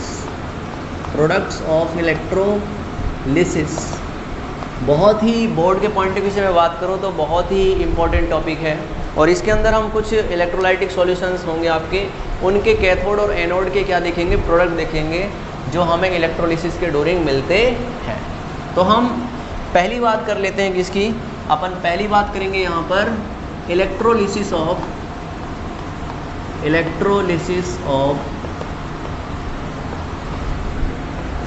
Molten NaCl। Molten NaCl का मतलब आप समझ रहे हैं, एक होता है एक्वस NaCl और एक होता है मोल्टन NaCl। तो देखिए दोनों में डिफरेंस क्या होता है। NaCl अगर मैंने यहाँ पर लिक्विड लिखा है तो ये तो होता है आपका मोल्टन NaCl। क्या होता है ये, मोल्टन NaCl होता है ये। जबकि अगर मैंने आपसे बोला कि NaCl एक्वस, तो इसका मतलब क्या होता है कि यहाँ पर NaCl तो है लेकिन वो किसके अंदर डिजोल्व है, आपका वाटर एज ए सॉल्वेंट के अंदर प्रेजेंट है वो आपका। जहाँ पर एक्वस मतलब एक्वा, और एक्वा का मतलब क्या होता है, वाटर होता है। हालांकि हम इसको सेकंड टाइम देख लेंगे। हमें पहले किसको देखना है, यहाँ पर हमें पहले देखना है अपने किसको, NaCl मोल्टन वाले को। तो देखिए भैया बिल्कुल, तो देखिए जनाब वही चीज़ है कि मैंने अगर यहाँ पर मोल्टन NaCl लिया, क्या लिया भाई, मैंने यहाँ पर लिया मोल्टन NaCl, यहाँ पर अपने पास कौन है, NaCl लिक्विड वाला। तो इसके अंदर कितने आयंस प्रेजेंट होंगे भाई, 2 आयंस प्रेजेंट होंगे। एक तो प्रेजेंट होगा आपका कौन सा, Na पॉजिटिव, और दूसरा कौन सा होगा, Cl माइनस। अगर ये आपका एनोड कैथोड है, ये मैंने बोला कि ये आपका कैथोड होगा और ये कौन होगा, एनोड होगा, क्योंकि यहाँ पर कौन सोडियम डिपॉजिट होगा आपका, इसका चार्ज कैसा होगा, नेगेटिव, और इसका किसका होगा, पॉजिटिव। इन दोनों को किसके अंदर कनेक्ट किया मैंने, बैटरी से कनेक्ट किया, तभी आपकी ये रिएक्शन, आपकी इलेक्ट्रिकल एनर्जी केमिकल चेंजेस में कन्वर्ट होगी। ये आपका इलेक्ट्रोलिसिस कहता है, बिल्कुल कहता है ना। तो मेरे को पता है कि यहाँ से जो आपका सोडियम आयंस थे, क्या थे, सोडियम आयंस। तो सोडियम आयंस आपके कैथोड वाले रिएक्शन लिख रहा हूँ मैं, क्योंकि कैथोड पर ही जो कुछ हो रहा है, ये कैथोड बोले तो कैथोड पर क्या होगा आपका, रिडक्शन। क्या होगा, रिडक्शन। कैथोड पर आपका रिडक्शन होगा, और इस रिडक्शन में मैंने बोला कि इस इलेक्ट्रोलाइटिक सॉल्यूशन के अंदर से Na पॉजिटिव आयंस थे। क्या थे, Na पॉजिटिव आयंस थे, जो कन्वर्ट हुए किसके अंदर, सोडियम के अंदर, मतलब कैथोड पर सोडियम डिपॉजिट हुआ है। अब देखिए यहाँ पर इलेक्ट्रॉन ऐड होगा, नहीं होगा, एक इलेक्ट्रॉन ऐड होगा। तो ये किसकी रिएक्शन है आपकी, ये वाली। मतलब हमें कैथोड पर क्या चीज़ मिलेगी, हमें कैथोड पर मिलेगा आपका सोडियम मेटल। क्या मिलेगा, सोडियम मेटल मिलेगा। क्या मिलेगा भाई, सोडियम मेटल मिलेगा। सोडियम मेटल जो सॉलिड फॉर्म में होता है, आपको भी पता होगा, but it is soft metal, it is कटेड with knife. दूसरा आपका कौन सा, एनोड। कौन सा आपका, एनोड। एनोड पर क्या होता है आपका, ऑक्सीडेशन। क्या होता है, ऑक्सीडेशन। बोले तो ऑक्सीडेशन नंबर इंक्रीज होगा। तो हमने बोला कि इस इलेक्ट्रोलाइटिक सॉल्यूशन से Cl माइनस आयंस थे, ये किसके अंदर कन्वर्ट हो गए, Cl2 गैस के अंदर कन्वर्ट हो गए होंगे। बिल्कुल। यहाँ पर आपका ऑक्सीडेशन हुआ है, -1 से कहाँ पे जा रहा है, 0 में जा रहा है। अगर -1 से 0 में जा रहा है तो यहाँ पर इलेक्ट्रॉन क्या होगा, चेंज कितने का, 1 इलेक्ट्रॉन का। इधर 1 क्लोरीन, यहाँ पर 2 क्लोरीन, तो 1/2 लगा दिया मैंने बैलेंस करने के लिए। यहाँ पर क्या मिल रही है हमें, क्लोरीन गैस इवॉल्व हो रही है। क्या हो रही है, chlorine gas evolve. Chlorine gas क्या निकल रही है, बाहर निकल रही है। तो हमारे पास, मेरे को पता चला कि मेरे पास जो यहाँ पर प्रोडक्ट मिलेंगे, वो 2 प्रोडक्ट मिलेंगे मेरे को मिलेगा यहाँ पर मेरे को पहला जो मिलेगा यहाँ पर, वो कैथोड पर क्या मिलेगा, कैथोड पर मिलेगा मुझे यहाँ पर सोडियम मेटल। क्या मिलेगा, सोडियम मेटल मिलेगा। और एनोड पर क्या मिलेगा मुझे यहाँ पर, वो मिलेगा मुझे क्लोरीन गैस। क्या मिलेगी, क्लोरीन गैस मिलेगी। क्या मिलेगी, क्लोरीन गैस मिलेगी। ये हमारे प्रोडक्ट ऑफ मोल्टन NaCl है। अब हम देखने जा रहे हैं सेकंड आपका इलेक्ट्रोलिसिस ऑफ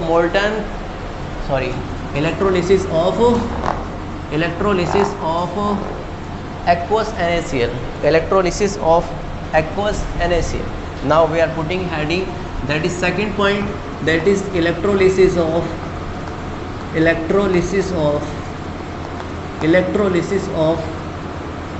aqueous NaCl। अब इस aqueous NaCl का मतलब क्या है, इसका मीन्स है कि यहाँ पर जो NaCl है वो किसके साथ प्रेजेंट है, वाटर के साथ प्रेजेंट है।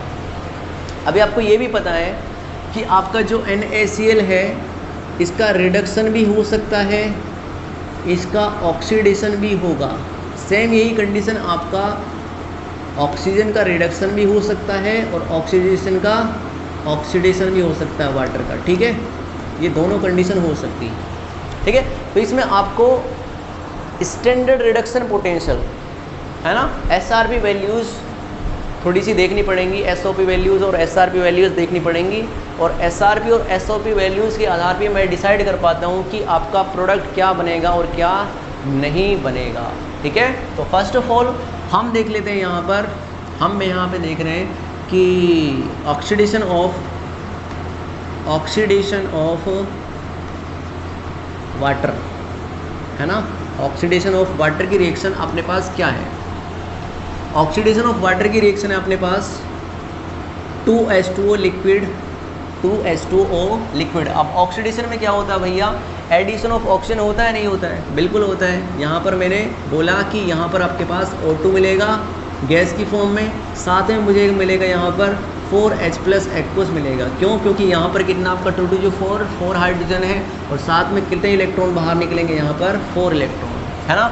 सबसे इम्पोर्टेंट चीज़ अपने पास ये है, सबसे इम्पोर्टेंट चीज़ है कि जो इसका ई नॉट ओपी है, ई नॉट ओपी का मतलब क्या है, स्टैंडर्ड ऑक्सीडेशन पोटेंशियल की जो वैल्यू होती है यहाँ पर वो होती है आपकी -0.8274 वोल्ट।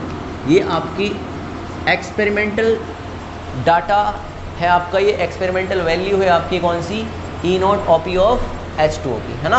एक बार कंफर्म कर लेता हूँ क्योंकि कई बार चीज़ें रिमेंबर नहीं रहती। ऑक्सीडेशन, सॉरी उल्टा लिख दिया मैंने, ठीक है। तो ये -1.23 है, ये रिडक्शन वाली वैल्यू लिख दी मैंने, लेकिन ये आपकी कौन सी वाली है, इसको थोड़ा सा करेक्ट करते हैं अपन, इसको करेक्ट करते हैं यहाँ से। ये वैल्यू होगी आपके कुछ ई नॉट ओपी है की वैल्यू है आपके पास -1.23 वोल्ट, है ना। जो मैंने 8274 वोल्ट लिखी थी वो आपकी क्या थी, रिडक्शन पोटेंशियल की वैल्यू थी, है ना। ये तो हो गया ऑक्सीडेशन ऑफ H2O। अब है हमारे पास रिडक्शन ऑफ H2O, क्या है, रिडक्शन ऑफ H2O की वैल्यू मतलब क्या होगी। अब हमारे पास देखो मैंने बोला ये रिडक्शन की क्या होगी, H2O लिक्विड, साथ में यहाँ पर 2 इलेक्ट्रॉन ऐड ऑन हुए, और जब हमारा रिडक्शन होता है एज पर योर नॉलेज आपको पता होगा कि यहाँ पर आपका हाइड्रोजन गैस का एडिशन होता है। क्या होता है, हाइड्रोजन का गैस का एडिशन होता है। तो H2 गैस यहाँ पे ऐड ऑन होगी, साथ में देखो बैलेंस करेंगे यहाँ पर इसको, तो यहाँ पर आपका 2 हाइड्रोक्साइड आयन बाहर निकलेंगे आपके, क्या निकलेंगे, 2 हाइड्रोक्साइड आयन बाहर निकलेंगे। बाकी इलेक्ट्रॉन आपके पहले ही ऐड हो चुके हैं ड्यूरिंग रिडक्शन में। इसका जो ई नॉट आरपी है, ई नॉट आरपी, और ई नॉट आरपी जो होती है स्टैंडर्ड रिडक्शन पोटेंशियल, वो होता है आपका -0.8274 वोल्ट। कितना होता है, -0.8274 वोल्ट होता है। तो ये चीज़ें आपको थोड़ी सी ध्यान रखनी है वाटर से रिलेटेड। जहाँ पर भी एक्वस का नाम आ जाए वहाँ पर वाटर का ऑक्सीडेशन भी हो सकता है और क्या हो सकता है, रिडक्शन भी हो सकता है। बिल्कुल समझ में आया आपको, है ना। अब देखिए अब मैं बोलता हूँ आपसे, यहाँ पर देखिए बड़े ध्यान से, मैं बोल रहा हूँ आपसे यहाँ पर कि कैथोड पर क्या होगा आपका। सभी जानते हैं कैथोड पर आपका क्या होता है भैया, हमेशा और हमेशा क्या होता है, रिडक्शन होता है। क्या होता है, रिडक्शन। अब इसके अंदर देखिए NaCl के अंदर दो हैं आपका। NaCl के अंदर आपको पता है कि एक तो आपका Na पॉजिटिव है और दूसरा कौन सा आपका Cl माइनस है। कौन सा है, Na पॉजिटिव और Cl माइनस आयन है। इसके अंदर आपका कुछ नहीं है, इसका ऑक्सीडेशन वैल्यूज़ और ई नॉट आरपी और ई नॉट ओपी के बेस पर हम ये फाइंड आउट करेंगे कि प्रोडक्ट एक्चुअली आपके क्या निकलेंगे, है ना।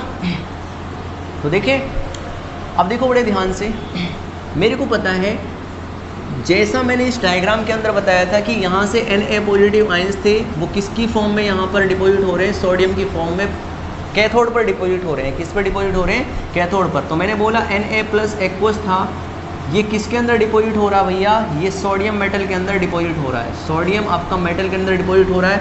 आपको पता होगा कि यहाँ पर इलेक्ट्रॉन क्या होगा आपका, ऐड होगा। क्या होगा, ऐड होगा। और यहाँ पर जो आपकी वैल्यू होती है ई नॉट की, यहाँ पर जो वैल्यू होती है आपकी ई नॉट की, वो होती है, मैं बोल रहा हूँ आपसे, वो होती है आपकी ई नॉट की वैल्यू -2.87 वोल्ट, ठीक है, इस वाले की। अब देखो इसका वाटर के संग अगर ये एड ऑन है तो वाटर का क्या होगा, यहाँ पर रिडक्शन भी होगा। अब मैं वाटर के रिडक्शन की बात करूँ, मैं वाटर के रिडक्शन की वैल्यू वैसे मैंने यहाँ पर लिखा है अभी आपके सामने। रिडक्शन ऑफ वाटर क्या होता है, रिडक्शन ऑफ वाटर कहता है कि 2H2O liquid, 2H2O liquid 2 electron add on करने के बाद में मेरे को मिला यहाँ पर H2 गैस, साथ में मेरे को मिला यहाँ पर 2OH माइनस एक्वस आयंस। मिले नहीं मिले। और इसका जो ई नॉट था वो आपको पता होगा कितना था भैया, ई नॉट वाटर का कितना था बताओ, हाँ -0.8274 वोल्ट। कितना था, कितना था। अब बड़े ध्यान से बताइए इन दोनों वैल्यूज़ में कौन सी ज़्यादा पॉजिटिव वैल्यू है। आपको भी पता होगा कि -2.87 आपका कम है, -0.8274 क्या है आपका, ग्रेटर है। तो यहाँ पर आपका जो प्रोडक्ट बनेगा वो कौन सा होगा आपका, H2 गैस। कौन सा होगा, H2 गैस। कौन सा होगा, H2 गैस। तो यहाँ पर आपका प्रोडक्ट एट कैथोड, मैंने बोला यहाँ पर कि प्रोडक्ट एट कैथोड, वो क्या बनेगा आपके पास, वो बनेगा आपका H2 गैस। क्या बनेगा, H2 गैस बनेगा। ये तो होगी किसकी बात, कैथोड वाले की। किसकी बात होगी, कैथोड वाले की। अगर मैं ज़रा बात करूं अब एनोड वाले की, तो एनोड वाले में मेरे को पता करना है, दूसरा आपका Cl- की बात आएगी और दूसरी किसकी चीज़ की बात आएगी, ऑक्सीडेशन वाले की, वाटर की बात आएगी। तो देखते हैं एक बार हम इसको थोड़ा सा इरेज करते हैं।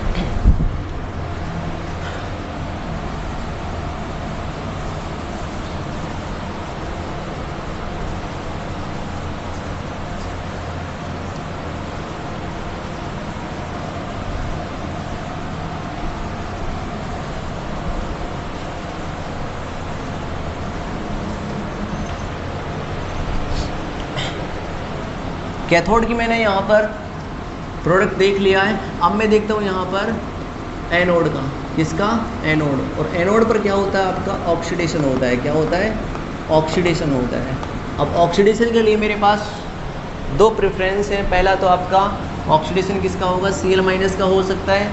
अब Cl- के आधार पर मैं देखूंगा यहाँ पर Cl- की जो ई नोट वैल्यू है वो कितनी होती है, कितनी नहीं होती। तो मेरे को पता है कि इस इलेक्ट्रोलाइटिक सॉल्यूशन से मेरे पास Cl- एक्वासाइंस थे, वो किसकी फॉर्म में बाहर निकले, Cl2 गैस की फॉर्म में बाहर निकले। साथ में यहाँ पर इलेक्ट्रॉन का चेंज हो गया।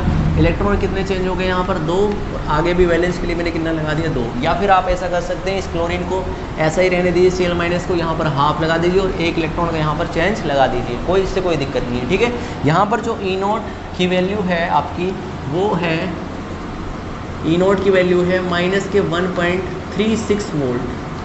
ये वैल्यू है आपकी किसकी, ई नॉट OP ऑफ Cl- है ना, आयंस। दूसरा वाटर का तो मेरे को पता है, ऑक्सीडेशन की वैल्यू क्या होती है, क्या होती है बताओ। मैंने अभी बताया था 2H2O लिक्विड, रिएक्शन यूज और 2 गैस प्लस के आपका 4H+ एक्वस, साथ में क्या हो गया आपका 4 इलेक्ट्रॉन बाहर निकले। तो मेरे पास यहाँ पर ई नोट कितना होगा इसका, बताओ। ई नोट रहा होगा इसका कुछ -1.23 वोल्ट, इतना रहा होगा। देखो जब ये रिएक्शन यहाँ पर H2O की जो पोटेंशियल था, सेल पोटेंशियल था, वो -1.23 वोल्ट था। तो एक्चुअली ये देखा गया लेबोरेटरी के अंदर, जब इसको हम एक्सपेरिमेंट किए इसके आधार पर, तो ये रिएक्शन स्टार्ट ही नहीं हुई। अब रिएक्शन स्टार्ट नहीं हो तो हम ओवर पोटेंशियल करते हैं, इसका क्या करते हैं, ओवर पोटेंशियल। क्या करते हैं, ओवर पोटेंशियल।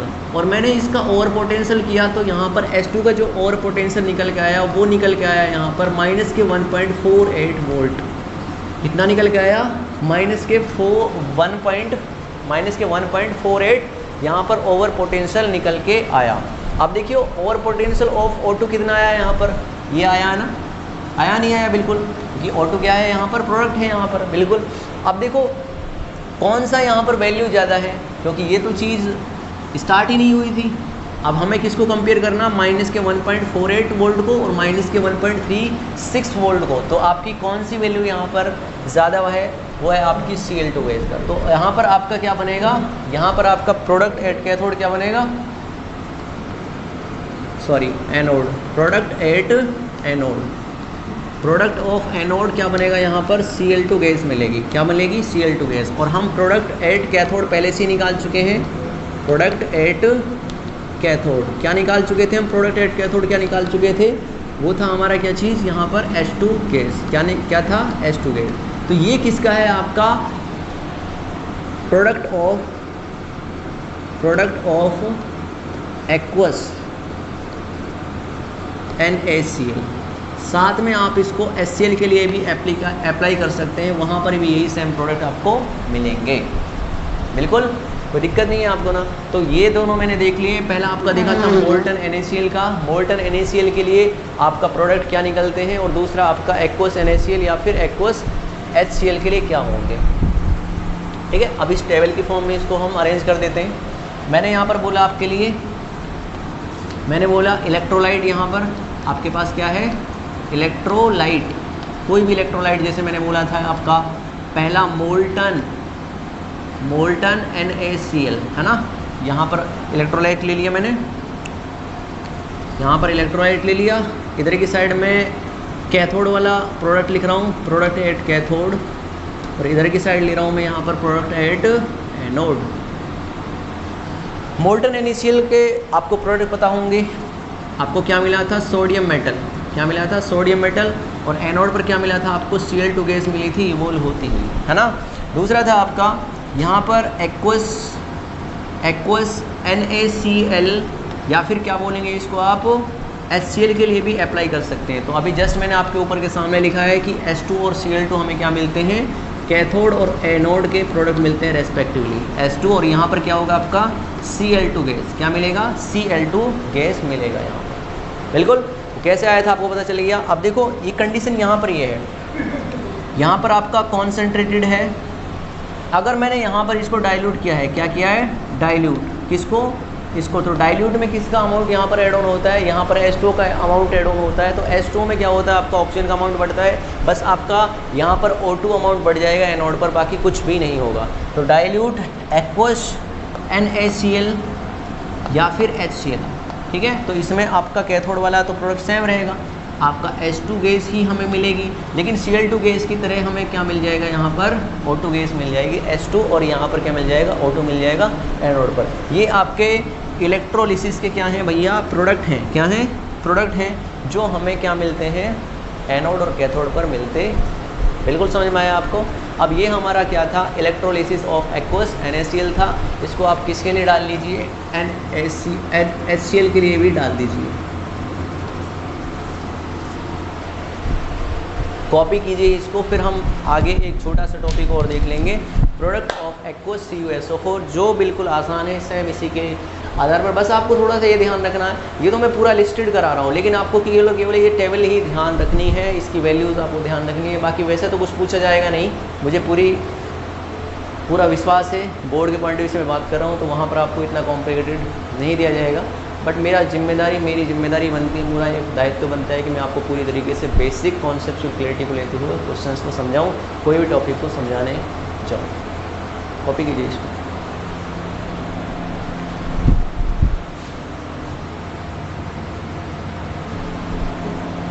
तो देखिए आपने कॉपी कर लिया होगा। अब ये पूरी टेबल जो मैंने यहाँ पे लिस्टेड कराई है, इसको इरेज कर रहा हूँ मैं। अब हम देखेंगे यहाँ पर product of aqueous CuSO4, copper sulphate अगर मेरे पास उसके अंदर है, तो मेरे पास क्या यहाँ पर प्रोडक्ट मिलेंगे कैथोड और एनोड के अंदर, वो हम अब देखने वाले हैं।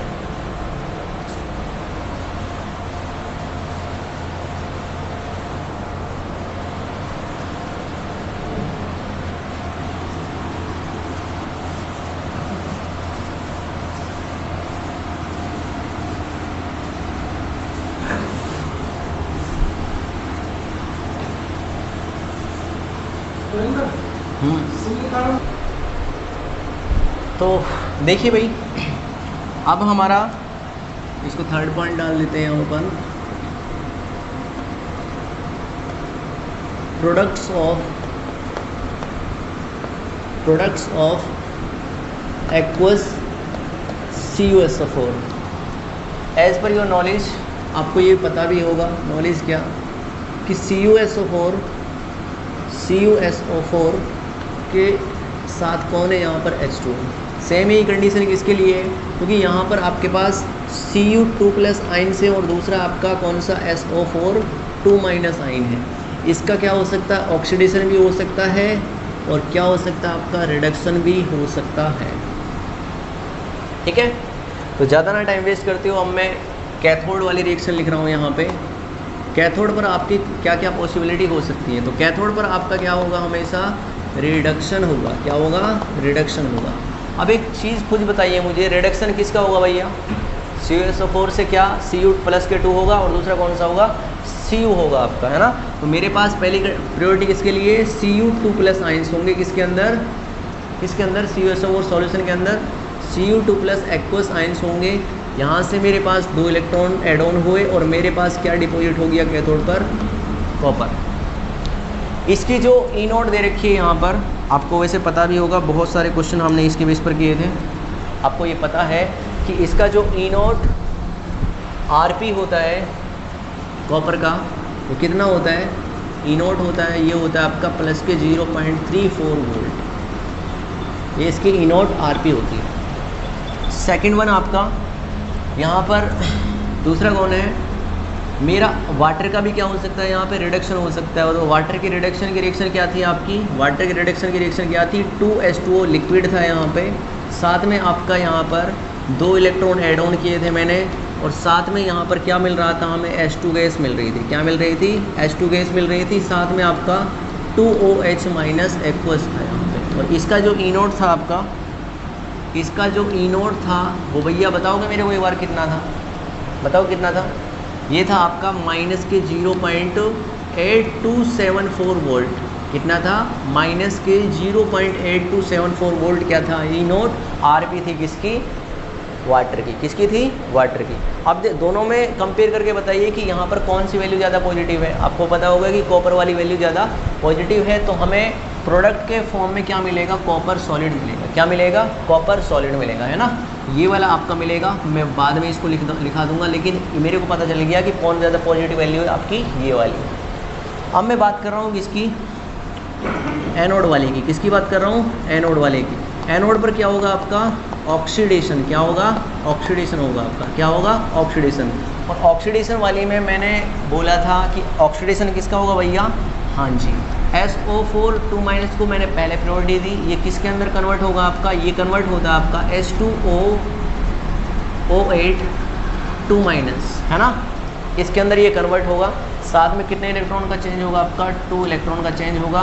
और याद रहे ये वैल्यू जो होती है E नोट OP की, SO4 2- की, वो होती है आपकी E नोट वैल्यू होती है आपकी माइनस के 2.01 वोल्ट। ये इलेक्ट्रोकेमिकल सीरीज़ के अंदर ये वैल्यूज़ आपको देखने को मिलेंगी। कुछ लोग सोच रहे हैं कि ये वैल्यूज़ कहाँ से है ना, ये इलेक्ट्रोकेमिकल सीरीज़ के अंदर वैल्यूज़ आपको दी गई हैं।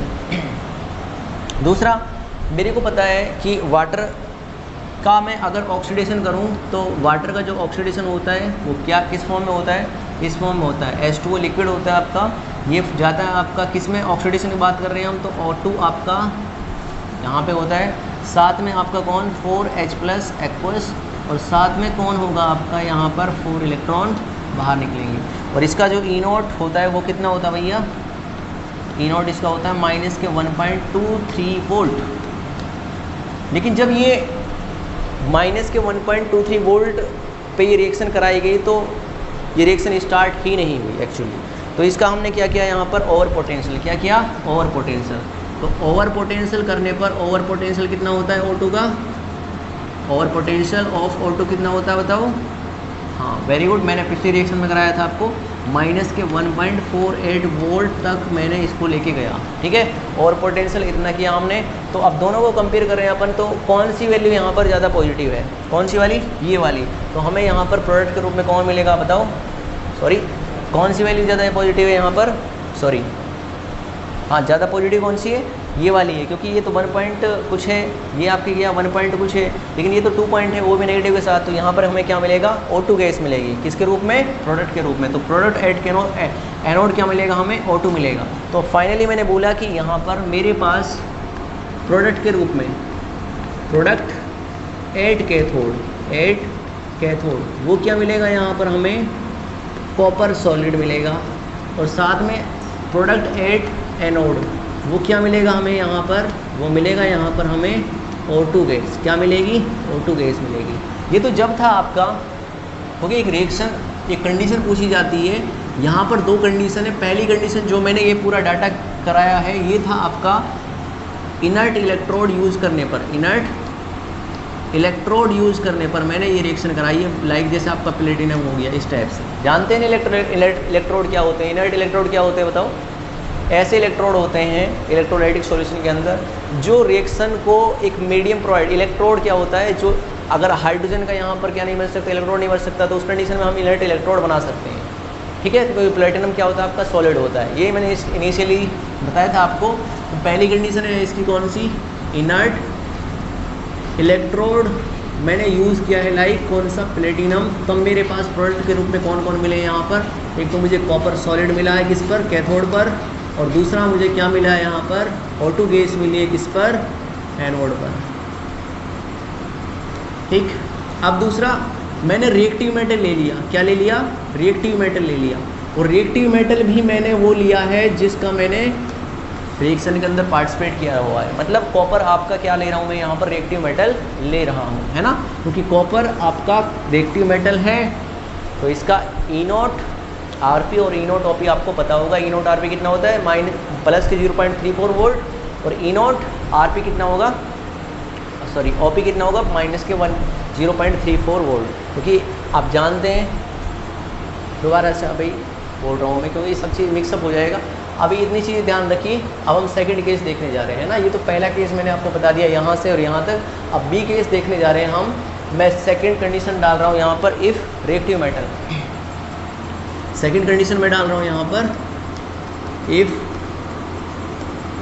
रिएक्टिव मेटल की बात करूँ मैं कौन, लाइक कॉपर आपका इज प्रेजेंट, तो क्या होगा अगर यहाँ पर रिएक्टिव मेटल की फॉर्म में ये प्रेजेंट है तो क्या होगा, ये देखने जा रहे हैं, ठीक है। तो देखें भैया, तो ये जानते हैं आप एनोड पर क्या होगा भैया, एनोड पर ही चेंज होगा आपका, एनोड पर ही चेंज होगा ना, बिल्कुल हाँ। तो आपको ये भी पता होगा कि जो कॉपर होता है आपका Cu2+ होता है आपका, यहाँ से 2 इलेक्ट्रॉन मैंने एक्सेप्ट किए, तो यहाँ पर क्या है, कॉपर सॉलिड बना आपका। तो इसका जो ई नॉट आरपी है वो कितना था, प्लस के 0.34 वोल्ट है। तो इसका अगर मैं ई नॉट ओपी लिखना चाहूँ, ई नॉट ओपी लिखना चाहूँ तो कैसे लिखूँगा, माइनस के 0.34 वोल्ट लिखूँगा, क्योंकि मेरे को पता होता है E not RP is equal to E not OP with negative sign. यहाँ पर Cu सॉलिड रिएक्शन की क्या बनेगा, Cu2+ एक्वस प्लस के आपका 2 इलेक्ट्रॉन, ये आपको पता होगा। और किसके थ्रू पता होगा आपको, ये आप जानते हैं, E not OP is equal to minus के sign E not RP. Clear बात समझ में आई आपको, है ना, हाँ। तो समझ में आ चुकी है आपको, कोई दिक्कत नहीं है। अब हम देखने जा रहे हैं, सॉरी,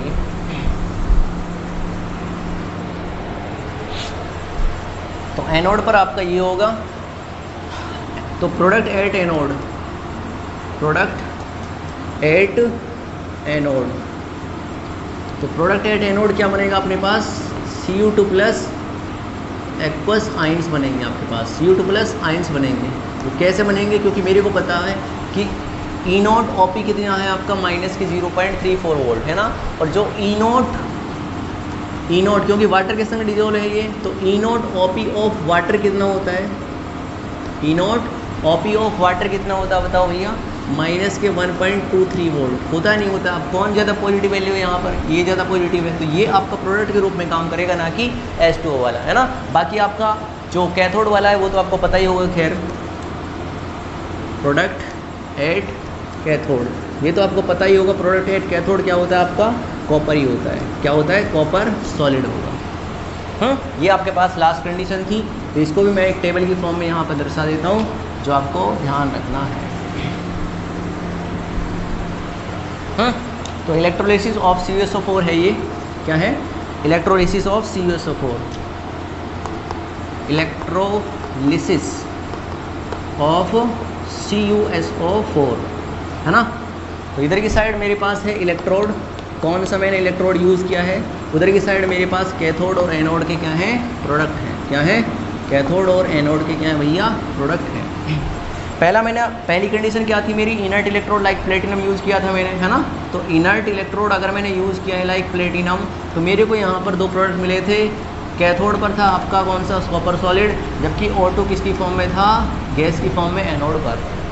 दूसरा आपका मैंने अगर reactive metal as a electrode use किया है, reactive metal as a electrode use किया मैंने यहाँ पर लाइक कॉपर, तो यहाँ पर आपका कॉपर मुझे यहाँ पर सॉलिड प्राप्त हुआ है ना, जबकि आपका यहाँ पर कौन प्राप्त हुआ, हमें Cu2+ प्राप्त हुआ है। बिल्कुल, तो ये चीज़ें भी आपको थोड़ी सी ध्यान रखनी होगी, बाकी कुछ भी नहीं है, मैंने दोनों टेबल आपको यहाँ पर दर्शा दी हैं और सब चीज़ें आपको बहुत ही बारीकी से यहाँ पर समझा दी हैं, ठीक है। हो सकता है कि आपको यहाँ से ये चीज़ें थोड़ी सी डिफिकल्ट लगें, अगर आपको लगता है 1% भी कि यहाँ पर मुझे दोबारा से समझाना चाहिए, तो आप मेरे को कमेंट कर सकते हैं कमेंट सेक्शन में। I will try to understand each and every concept. Okay, so I think यहाँ पर हमने आज के एक बार ओवरव्यू दे देता हूँ मैं यहाँ पर। आज के लेक्चर के अंदर मैंने क्या क्या आपको पढ़ाया था, जो आपको पूरा कंप्लीट ध्यान रखना है, एक बार उसको समराइज़ करा देता हूँ मैं यहाँ पे।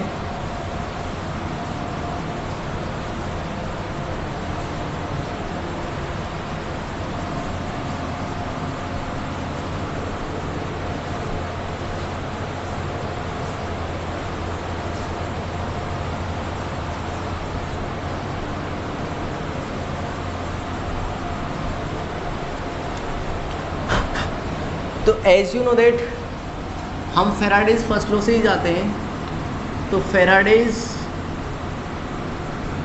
फर्स्ट लॉ के अकॉर्डिंग मैंने आपको पढ़ाया था कि amount of substance is deposit is equal to equivalent mass current into के टाइम विद दिस वन। दूसरा मैंने करंट एफिशिएंसी आपको पढ़ाई थी। करंट एफिशिएंसी क्या होता है? एक्चुअल या एक्सपेरिमेंटल मास अपॉन के थ्योरेटिकल मास इनटू के 100, तो आपकी करंट एफिशिएंसी निकल आती है। दूसरा उसके बाद हम मूव ऑन किए थे किस पर? Faraday's second law. Faraday's second law. Second law Faraday's second law क्या कहता है? Equivalent of A equivalent of B equivalent of C. क्योंकि जब हम दो या दो से अधिक इलेक्ट्रोलाइटिक सॉल्यूशन को एक सीरीज़ के अंदर कनेक्ट करते हैं और सेम चार्ज यहाँ पे प्रोवाइड कराते हैं, तो उनके नंबर ऑफ इक्विवेलेंट्स क्या होते हैं? सेम होते हैं।